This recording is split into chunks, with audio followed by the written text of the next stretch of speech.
Ingredients: పెరుగు,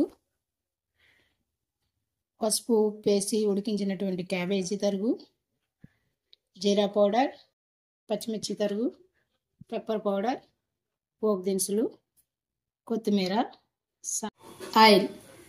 ముందుగా పెరుగు తీసుకొని జీరా పౌడర్, పెప్పర్ పౌడర్, తగినంత సాల్ట్,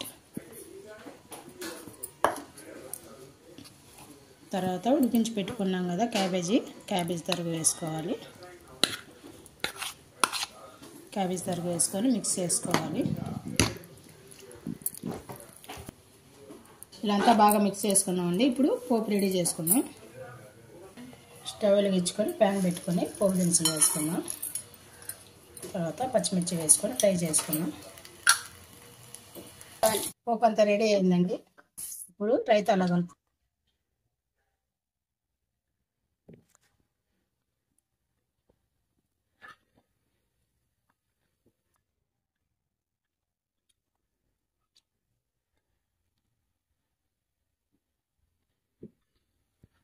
తర్వాత కొత్తిమీర వేసుకొని సర్వ్ చేసుకుంటే ఎంతో టేస్టీగా ఉండే క్యాబేజీ రైతా రెడీ.